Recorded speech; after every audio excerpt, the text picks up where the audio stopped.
Hi, it's Lauren from Granite State Yarns. Do you want to see how I dye yarn like this to knit socks like this? So stay tuned and I'll show you how.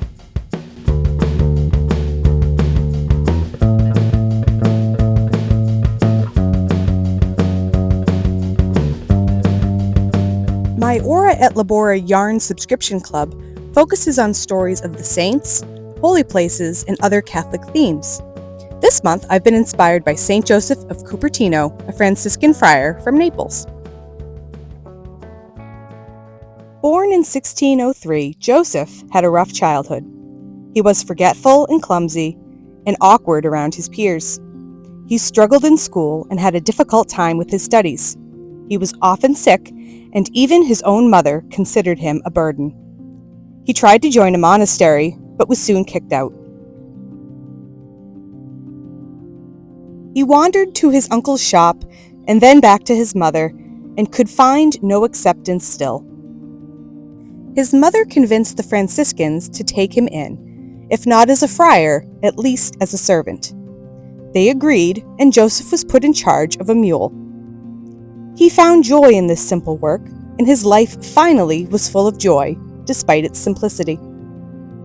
His happiness was becoming well known among the friars, and they grew to see that maybe he could become a Franciscan. Given another chance, he still struggled in his studies. Despite the struggles, he prayed, and when the time came to be examined, the questions he was asked were all ones that he was prepared for. To this day, he is often invoked by students who could use his assistance as they study for their own exams. But what about the flying that you see there in that image? During prayer, it was said that Saint Joseph would levitate. Consider how God will raise up the lowly. Saint Joseph of Cupertino is the patron saint of students and aviators. Saint Joseph of Cupertino, pray for us. As far as dyeing goes, you'll see how I was inspired by various colors in this image. We have various blacks, blues, gray, beautiful greens, golds, browns. I'm really quite happy with the colors here. The combination is bright and yet still unexpected. This particular pan has 6 skeins of yarn in it, and I have them tied up in pairs to make it easier to maneuver. I've dyed the first side and have now flipped them around and am repeating the process on the back.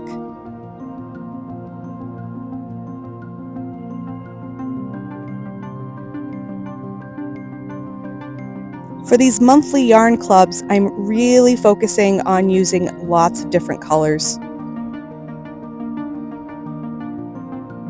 I really want to see a lot of variation in color and make these skeins about as interesting as I can make them.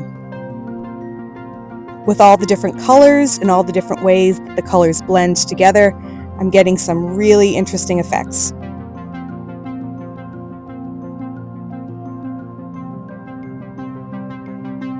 Just a little bit more dye here and there, a little more zhuzhing around with my chopsticks, and this batch is ready to go.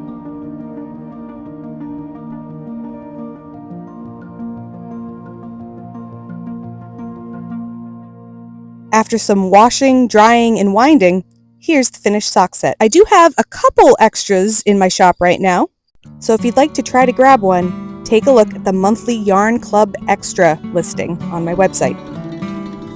Otherwise, you can join one of these great monthly Yarn Club subscriptions. Every month, I am dyeing up a new batch of yarn that will never be repeated. I have 4 different clubs to choose from and would love to have you join us. If you watched my last video and entered to win this sock set, if you see your name here, congratulations, you've won. Contact me here so I can send it out to you. Thanks so much for watching. Please like and subscribe for more videos like this.